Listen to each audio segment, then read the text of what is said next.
Las autodefensas desde el Putumayo hasta la Guajira, desde Tumaco las autodefensas hasta la Arauca hoy, bajo una sola bandera. Las autodefensas unidas de Colombia por Colombia. No, pues esos muchachos de ahí los agarraron y los descuartizaron. Ellos los descuartizaron ahí en presencia de todos.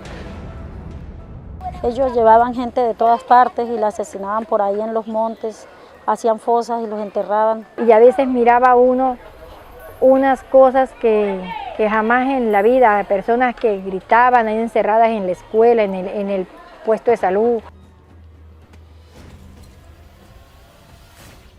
En la escuela mantenían unos perros que con esos perros mataban gente. En el centro de salud tenían 2 serpientes, que era con las que los paramilitares mataban las personas.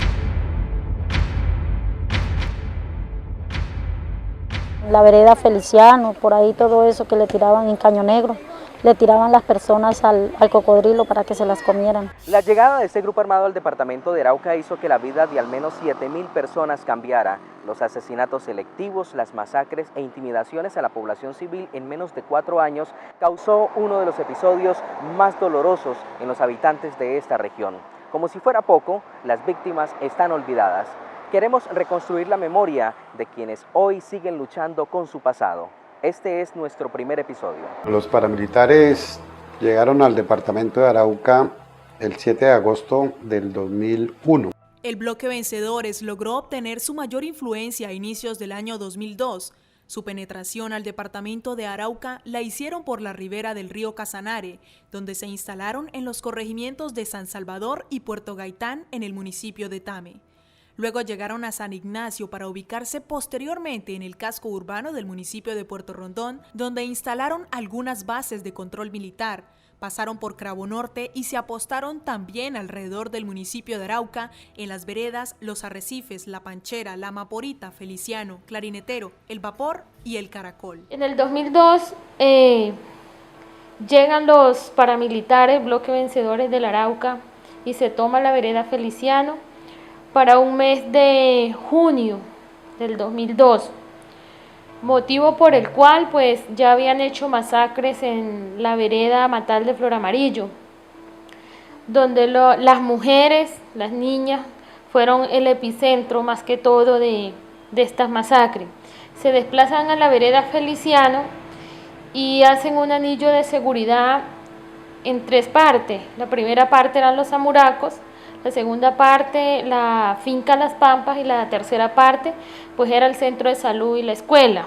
La ola de dolor de víctimas, de viudas, de personas asesinadas fue supremamente grande. Desde el proceso de establecimiento y dominio, los paramilitares cometieron todo tipo de violaciones contra la población asentada en estos territorios, especialmente contra las mujeres, señalándolas como colaboradoras de la insurgencia. Ellos eran bastante intimidadores en el momento que llegaban a las fincas. Siempre que llegaban allá, llegaban con agresivas y preguntando que dónde guardaban las armas en esa finca. Ellos llegan haciéndose pasar por el ejército primero que todo, que ellos eran del ejército y que ellos iban a buscar guerrilla. Entonces pues siempre nosotros, por lo menos cuando llegaban a la casa, nosotros vimos que por ahí nosotros habíamos visto gente armada. Entonces al rato llamaron y dijeron que ellos no eran del ejército, que ellos eran de la guerrilla.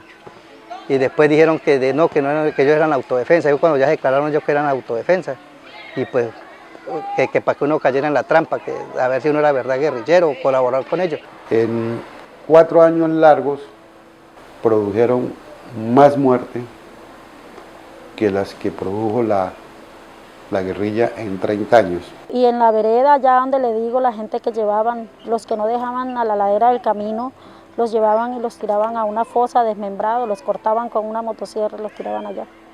Eso para nadie era un secreto porque todo el mundo se estaba dando cuenta de lo que estaba pasando y las personas que vivíamos allá nos dábamos cuenta de que cada día llevaban uno diferente o 2 o 3 para matar y tirar allá los huecos. Porque ellos decían que era para que la gente les tuvieran miedo, que así era para que mataran, para matar guerrillas, así que, pero una gente que era trabajadora, ¿cómo iban a decir que era guerrilleros? Que eran pura gente de campesina. Era lo que ellos decían, que para que la gente les agarrara miedo.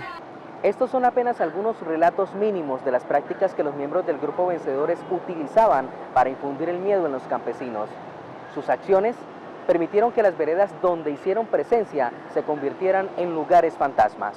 Y yo he hecho énfasis al gobierno. Hay unos pozos sépticos donde todas las mujeres que ellos llevaban o lograban atrapar acá en el municipio, en el departamento, después de utilizarlas las mataban y las echaban por ese sifón, por ese pozo.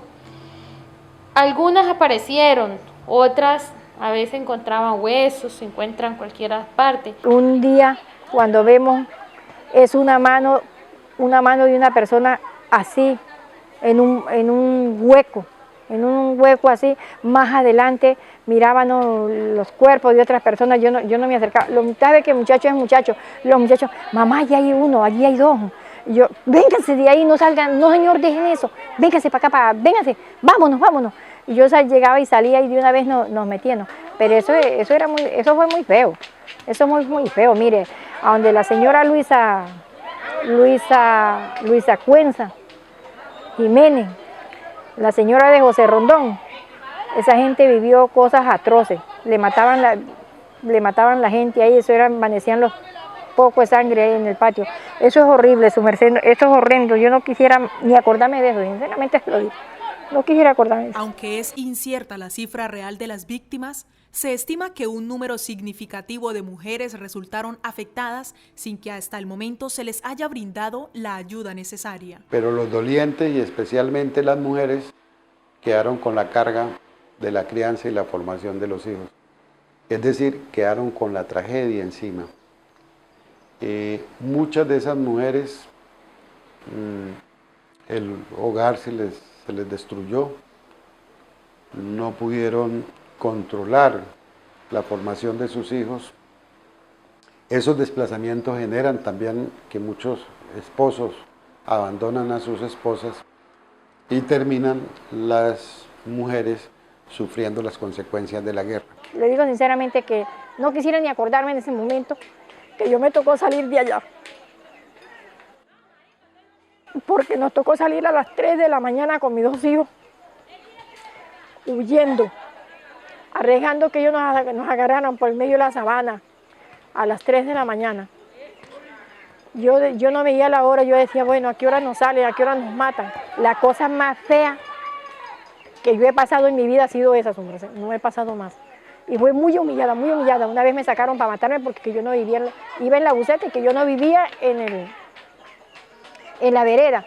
No teníamos empleo, no teníamos nada, vivíamos era prácticamente de la caridad de las personas, porque realmente de los amigos que iban y nos ayudaban, porque realmente no teníamos el apoyo de ninguna entidad. Yo salí con una forma que yo ni a la calle salía. El hijo mío, el mayor, no siguió estudiando. Él no siguió estudiando, él pasaba todo el tiempo era encerrado ahí, porque decía, mamá, ¿qué tal que nos lleguen y nos conocen? Mamá, ¿qué tal que nos maten? Y así sucesivamente, así pasamos mucho tiempo, muchísimo tiempo. 16 años después de la ocurrencia de estos actos violentos contra las mujeres, donde fueron esclavizadas y maltratadas por miembros del grupo paramilitar, quedan todavía rastros en los lugares donde se cometieron toda clase de crueldad y sevicia contra ellas. Esa forma, digamos, de utilizar a la mujer como instrumento de guerra fue generalizada la forma como ellos actuaron en contra de las mujeres. Tocó mirar mujeres violadas, tocó mirar cómo masacraban las mujeres, cómo las expresaban como cualquier animal. Entonces eso nunca se le borra a uno. Se habla que en el departamento de Arauca los paramilitares causaron hechos victimizantes a por lo menos 7.000 personas, de las cuales solo se han reconocido 1.174 víctimas que hoy luchan para que el Estado repare el daño. La reparación hacia las víctimas igualmente ha sido no solamente deficiente, sino muy lenta también. Muy poco el apoyo del Estado, realmente pues después del desplazamiento que perdimos todo lo que teníamos, de un trabajo de 5 años con tanto esfuerzo. Y muchas personas se imaginan que las víctimas son únicamente de la FARC o del ELN. O sea, han invisibilizado las víctimas del paramilitarismo. En la memoria de las víctimas están intactas las imágenes de lo que fue el actuar del grupo de autodefensas en el municipio de Tame. Uno de los casos no menos trágico que otros hechos perpetrados por el grupo armado fue el de Mariela Giraldo Herrera, de 42 años. Aquí, en la vereda La Perla, a escasos 7 kilómetros de la zona urbana del municipio de Tame, los paramilitares iniciaron uno de los episodios de sangre que marcaron la vida de Laudy Cárdenas. Integrantes de este grupo armado asesinaron a sus padres. En este lugar se da el comienzo de otra trágica historia. Lo que más extraño es a mi mamá. Saben que una mamá hace y da todo por sus hijos. Vendía sus gallinitas, sus huevos, hacía su queso. Cuando no vendían la leche, hacían queso, platanitos. Bueno, cuando eso la finca pues era más productiva de lo que está ahorita. Hasta ahorita es que hemos estado, digamos, retomando. A mi mamá se la llevaron el 16 de abril del 2004. Eran como las 10 de la mañana, 10:30. Estábamos aquí en la finca. Estábamos ordeñando en el corral.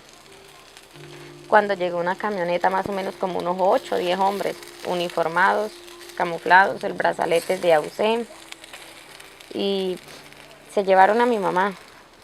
No entendíamos o no sabía por qué, porque mi mamá pues se había separado de mi papá, vivía acá en la finca sola, con mi hermana, vivíamos acá y no entendíamos lo que estaba pasando.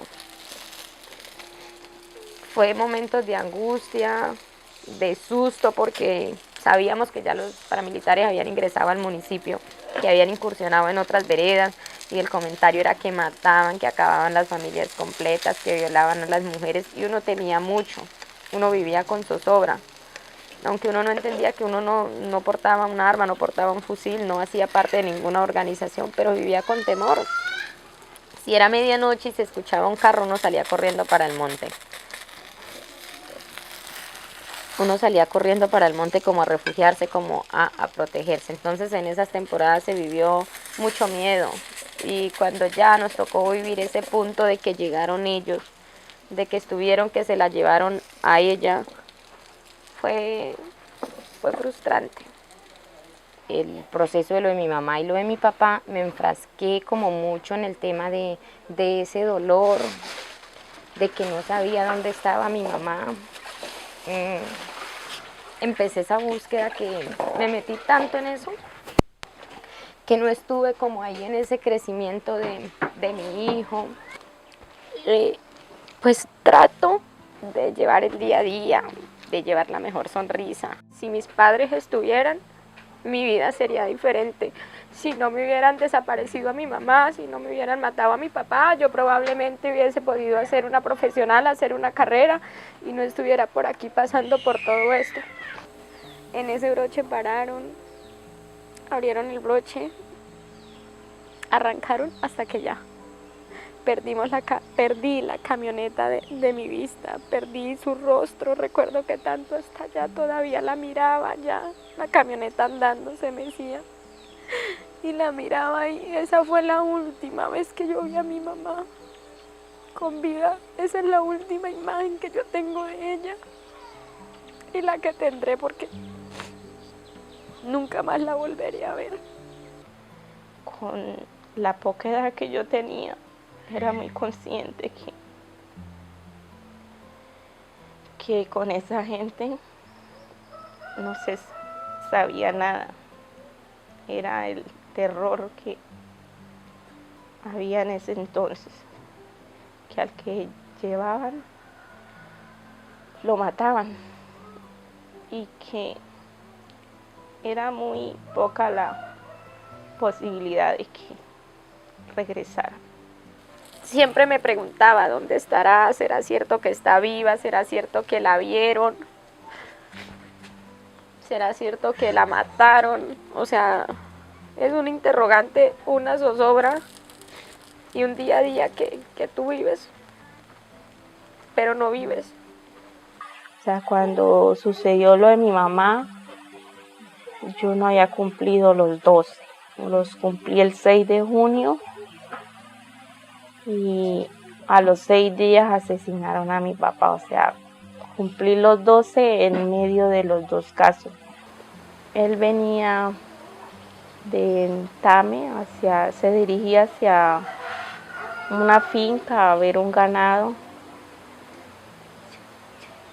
y en el sector de Crispulandia fue interceptado, lo estaban esperando hombres pues, de las autodefensas y allí pues lo bajan a él con la señora con la que él estaba viviendo. Los montan a un taxi y los llevan vía Puerto Rondón, en el sector conocido como La Marranera, y es donde los asesinaron a los dos. 4 años después me entró ese deseo que yo quería saber qué había pasado con mi mamá, que si estaba muerta quería recuperar sus restos, quería que estuvieran sepultados así como estaban los de mi padre, al menos tener una tumba donde ir, donde llevar una flor. Un día tomé la decisión de tomar un bolso, echar una muda de ropa con una fotografía de mi mamá y sabía que ella de aquí se la habían llevado para Puerto Gaitán. Yo lo que empecé fue a andar casa a casa con la foto, mostrándosela a las personas, comentándole que pues yo era víctima, que ella era mi mamá, que sabía que la habían tenido allá, que yo quería recuperar sus restos, que quería poner fin a ese duelo, que quería saber dónde estaba, porque en ese momento tenía como una carga, como un anhelo, un deseo, un desespero de saber qué había pasado con ella. Después de ese día, estar en el sitio, sentarme, arrodillarme, como sentir su dolor, sentir su preocupación de dejarnos solas. Tantas cosas que sentiría ella, que pensaría. Me vine de Puerto Gaitán, llegué a Tame, a la casa, cargada de tantas emociones, de tantos sentimientos, que le perdí el sentido a todo, sin un acompañamiento, sin nada, que intenté quitarme la vida. No es algo de lo que me sienta muy orgullosa. Sé que no estuvo bien.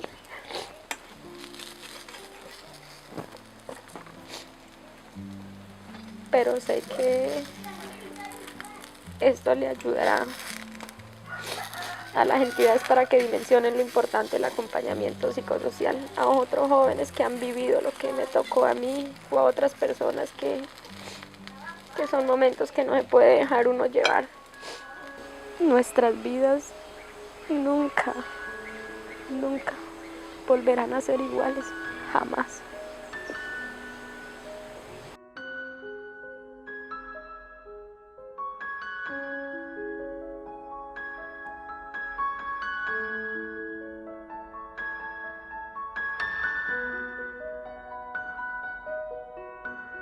Debido pues al hecho de mi madre y de mi padre, pues nosotros nos tocó dejar la finca abandonada. Quedó el ganado, los animales domésticos, gallinas, marranos. Salir uno desplazado, dejar su entorno, es dejarlo todo, es volver a adaptarse a un nuevo sitio, a nuevas personas. Eso genera un cambio. Eso es difícil.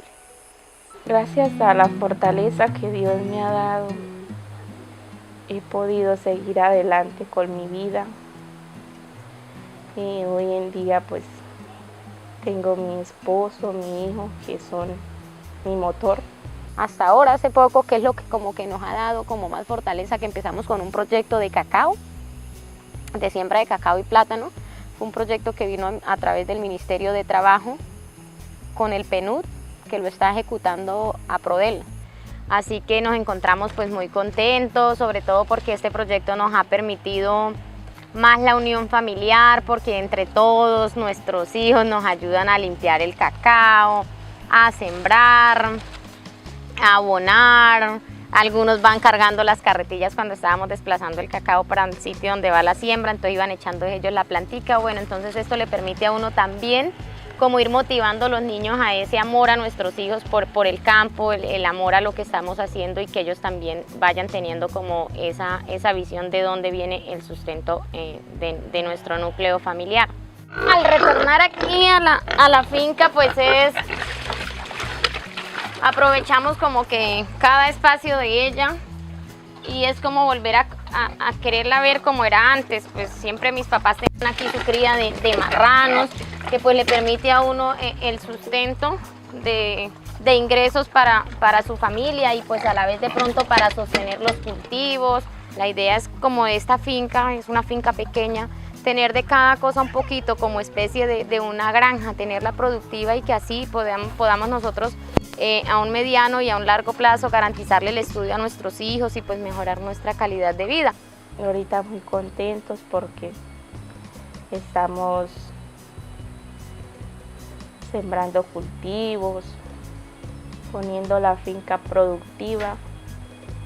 Pues ha sido un poco muy difícil por la situación quizás económica, pero ahí vamos luchándola cada día.